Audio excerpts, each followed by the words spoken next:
We're spending an entire day in downtown historic St. Augustine. I know where I'm going. I just like walking down these old streets. Exploring iconic landmarks. There's a lot of minerals in there. It's very funky, I'm not even gonna lie. Charming architecture. Now this is swanky. And delicious cuisine. Let's find out what makes St. Augustine a must-visit destination.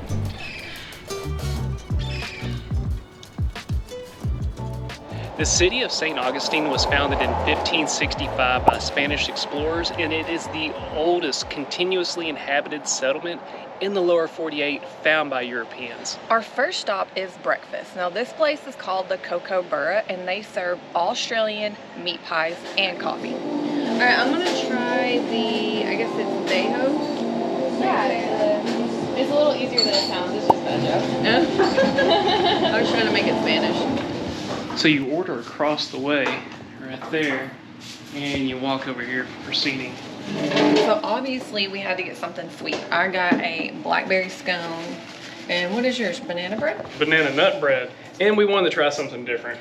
And my pie is a sweet potato, broccoli, has some vegetables in it.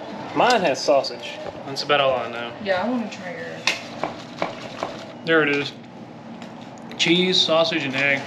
Spinach. It's like a quiche. It's like a quiche. Oh, a quiche. I can never get a quiche right. Now there's tons of ways to get around down here. We chose to walk around today, but you can also take the trolley, the Old Town trolley, and you can ride it all day. Which is exactly what's behind us right now. The reason we decided not to take it is because the last boarding is at 4:30, and we plan to be here a little after that. Next on our list is visiting the Lightner Museum, which was built in 1887, and it was originally an old historic hotel. This is gorgeous. It smells so good. I want a courtyard like this.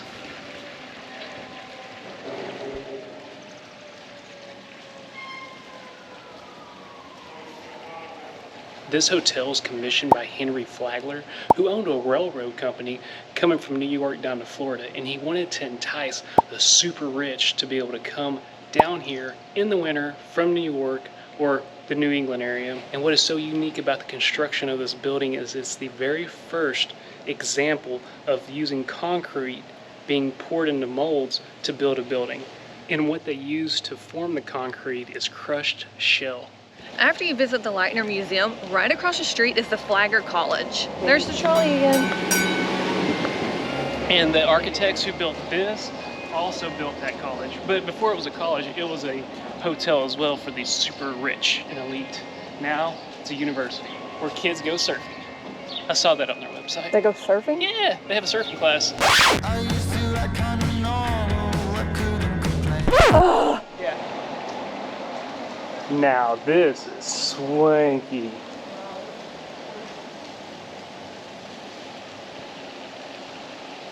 I feel like I'm in a castle. A Spanish Renaissance castle. I know that's what they were going for.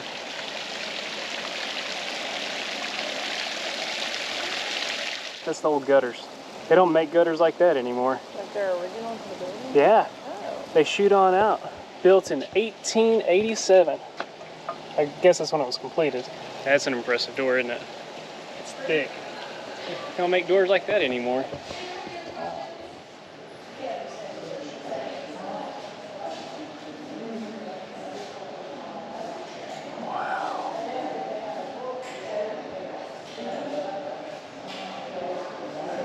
Our next stop is a pretty long journey from here. It's going to be about a 30-minute walk. Well, we're still walking, but we're almost there, y'all.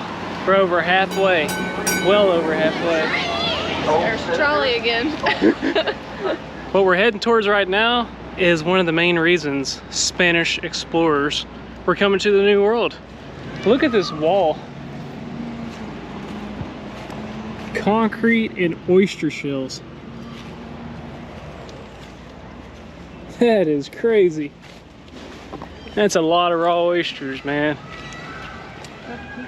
That's the peacocks. Trying to take graduation pictures? Fine. Trolley every 3 minutes, so. 24/7, man. And this is what we came to see. The Fountain of Youth. Really, we came here because the lady at the breakfast place told us that there's peacocks. Right there, Kelly, we don't have to go in now.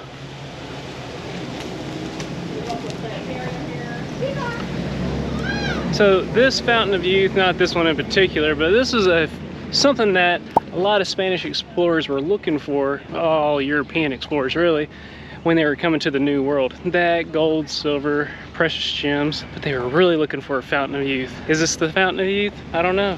Oh, they got trash. There you go, folks, down to the plug and you see that mat and get started. Okay. All right, thank you. Okay. They said walk this way and they'll get you a map and get you started. There's another peacock. Oh, wow. So these peacocks, from what we were told, are here wild. They just live their life. They're not in captivity in a sense. They can walk around, do what they want. Yeah, this is the spring house right here. And you guys will find the water right there at the foot of the steps and some cups at the end of the handrail. This is the actual Fountain of Youth, and it does come from the Florida aquifer, and you can drink it. So she said there's cups somewhere. Oh, right there. Chalice. It's like a little toy. The spring was discovered in 1513 and was recorded a landmark in a Spanish grant. And you just get a little bit of water.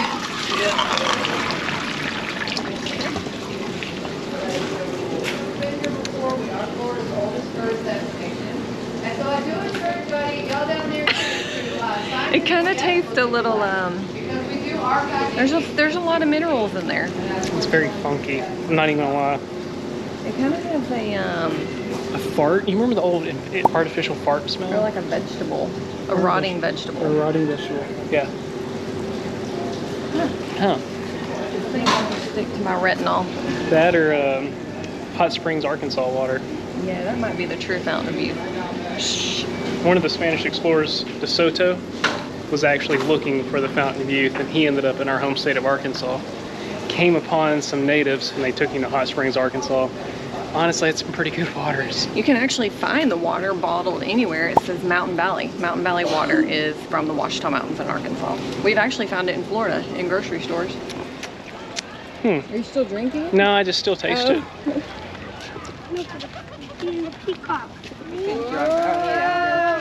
That was cool.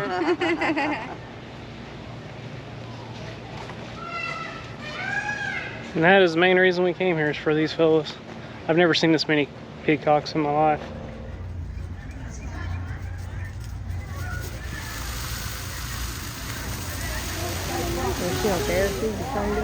Yeah. This church was built in 1587. It was built behind the discovery hole where the Kookaburra exhibit is today. Now, this is going to be the cornerstone to the Spanish mission system in Florida. But you have to understand something, guys. This is a lot more than about converting people to a religion. This is about populating Florida. So north of here, the English were able to settle because people wanted to live up there. It was cooler climates, and he said nobody from Spain in their right mind wanted to live in Florida in the 1600s because this place was horrible. Matter of fact, the Spanish considered it just worthless country that they wanted nothing to do with. Hey, how are you doing? When the Spaniards were trying to control Florida, they needed to be able to protect it somehow, and that's where we're heading next. Oh, that hike, I'm going to call that a hike. You got Kelly, and it's kind of warm out there. Plus I'm not wearing appropriate shoes. I recommend taking the trolley. Don't walk like we did. All right, ready to do this thing? Yeah, these are not very good walking shoes. Now, as this community behind me was trying to get its roots settled in the early 1600s, they only had an old wooden fort at the time. And they had one major problem. Pirates coming from the Caribbean, especially the Bahamas area, coming all the way up here, ransacking, completely destroying the village, burnt everything to a crisp, and they had to have a line of defense. Now, the Castillo de San Marco fort is the oldest masonry fort in the continental United States. Before that, almost all of them were made out of wood, but after the pirates were ransacking the area, they needed something a little bit stronger. So around this fort, there was a moat, and the moat was always dry, but they could dig just a little out of the way out to the bay and immediately flood this in case of attack. And it only went 3 foot deep, but that's enough to kind of deter people from jumping in and trying to get to the fort walls. That's impressive. A drawbridge.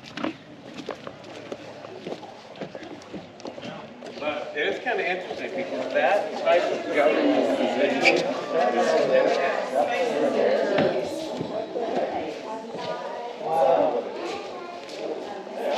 wonder if they mind if I lay down for a minute.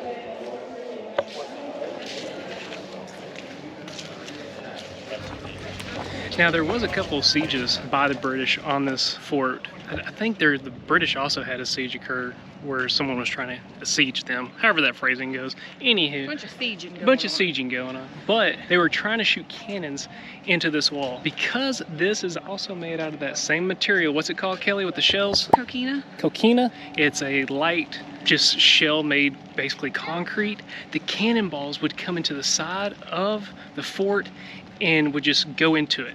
It didn't shatter anything. It would just break this stuff. This is coquina. And so the fort never failed. And they had like, I think at one of the siege attempts, they had like 5,000 residents from the village or the community of St. Augustine in here for like a month. And everybody survived. But you can hear it, listen. Almost sounds hollow. Two really awesome things that we're not going to be able to see today because you have to take it by car, and we Ubered here from our campground, is the lighthouse, which you can see it from here, and the beautiful beaches. Hey Kelly, did you see the sills on these cannons? One last thing I want to add about this fort that's unique. If you get an above shot view of it, it's in the shape of a star. And every one of these areas here are pointed out so that they can be able to be further out from the walls and have more of an ability to protect from every single angle this whole entire fort. Right across the street from the fort is St. Augustine, the historic St. Augustine. You want to talk about some cool old buildings. This right here was the original city gates and the only way to get into St. Augustine. They're made completely of coquina. And it leads you right into the famous St. George Street.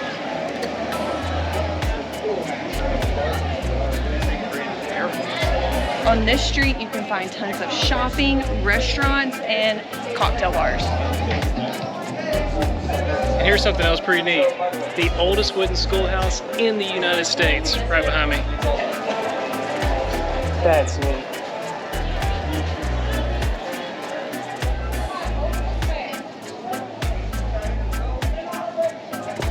I know where I'm going. I just like walking down these old streets.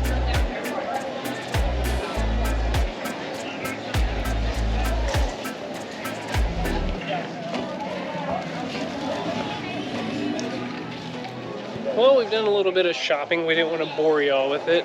It is now dinner time. We are hot. We've been walking around all day. Our feet are killing us and we're hungry. And we gotta walk further. Man, we really should have just rode the trolley. There it is again. There's the trolley. This is a trolley city, y'all. Where are we going? We'll go this way. We are finally at our dinner spot. This is the Ice Plant. It is a distillery and a restaurant, but the food looks phenomenal. Oh, that's a cool old truck right there. Old Chevrolet right there, y'all. It almost looks like the Jeepers Creepers front end. Ah, sorry, I ruined the truck for you now. Actually, the summer that Jeepers Creepers is supposed to come back. It is? Yeah.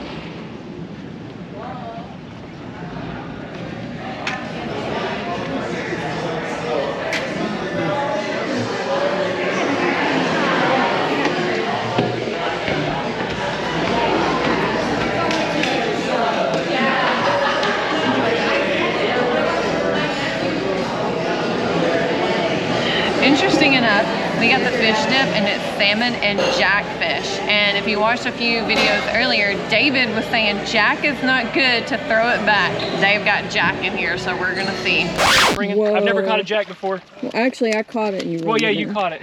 Kelly, give me some, babe. Yes. What? Now, what do we do with the jack? Is it edible? No, they're fun to catch. Oh. Look at that. I don't know if you'll be able to taste it. It's salmon and jack. Let's see here. It's good, but I can't really tell. I taste more salmon, but it is good. Oh, that's beautiful. This is a charred Spanish octopus. We always have to order the octopus if it's on the menu because every restaurant does it differently, and this looks really good. This nice sauce. Wow. That's good. That is good. This is a blue crab beignet. Oh, look at that crab.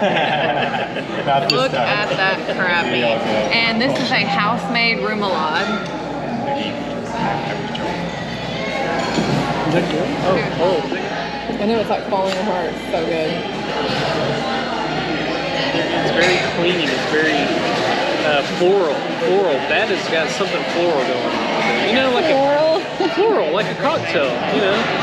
For dinner, I've got a fried chicken with the southern coloring and hoe cakes, which are cornmeal pancakes, with syrup and an apricot butter. Cody? I got the special. You know what it is. It's pork. Bone-in pork chop. Bone-in pork chop with some bone-in pork chop. He has a bone-in pork chop with apricots. You've got a onion, and what is that? That's a big old hush puppy. No, it's not. I don't even know what that is. I think it's a fritter. It is a spinach. Oh, there's pork in there. Yum. That's fire. One of the greatest meals of my life. Thank you. Hey, thank you. I am glad I'm getting Uber. I am exhausted. I'm ready to get back home. Oh, so tired. I'm ready to shower, get in the bed, watch some telly. Call it an evening. We'll be here in 3 minutes. 3 minutes. What are we looking for? We're looking for a gray Polestar. What's that? What's a Polestar? He's top rated. Just look for a gray little car, I guess. Oh, my legs are killing me. I know, my gosh. Y'all, we should have really got a trolley. Yeah. The only reason we didn't choose a trolley is because there's a lot of stopping and it would have taken a lot longer to get around. That's why we chose. Also, number 2, it is 7:15, and the last stop at the trolley is 4:30. And we left this morning before the trolley. The first stop for the trolley is 9 a.m. We left before that. So we've been here for a very long time. And it's cheaper with the Uber for us because it was $30. Well, it's probably the same price. $30 for the whole day on the trolley. Per person. Per person? $30 per person? Okay, yeah. I'm shooketh. I didn't know that. With the Uber, we spent $14 here, and we're going to spend $14 going back to camp. And if we can get there before sunset, we'll show you camp. 1 minute away. Dun dun dun dun dun dun dun dun dun dun. Waiting. Dun dun dun dun dun. Hey, there's a Fiat. Hey, this is it. What is this thing? Yep, this is him. All right, it's an electric car. David? Hey, David. Wow, I've never been in this car. Are you Cody? Yeah. Cody and Kelly. You're a man. Oh, Cody and Kelly. Oh, is this an electric car? it is? Okay, we were trying to understand. We'd never heard of this car before. Oh yeah. Yeah, it's all electric, and the oldest one I've seen, I think, is from 2021. Okay. What year is this? 24. And Volvo owns the company, but they don't put it out as a Volvo Polestar. Well, thank you so much. Yeah, you're very thank you. welcome. Great Yep, talking it was to good you. chatting with you. Yeah, absolutely. So that is a Polestar. Is that what it's called? Yeah, that's crazy. I've never heard of That's that. fancy. That was real nice. But this is the RV park we're staying in. It's Stagecoach RV Park, and it is actually very, very nice. What's really neat about this place is when we walked in, the office to check in yesterday, they showed us what this campground used to be. It used to be a potato farm, and then it was converted in the 90s, I think, to an RV park. And It's got here's the Stagecoach. Get on up in there, Kelly. original Stagecoach here. You haven't even been in the Stagecoach. Watch your head.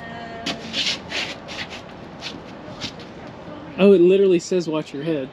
I thought you were just saying watch your head.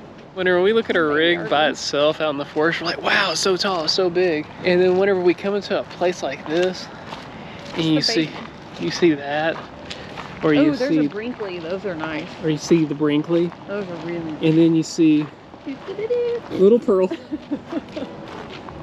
Well, we're gonna get in here, shower, go to bed. We've had a long, hard day. And we'll catch you on the other. Bye. Hello, Ramona. I can't shake the simplest feeling beyond the ghost. We stand on the opposite shore. Hello.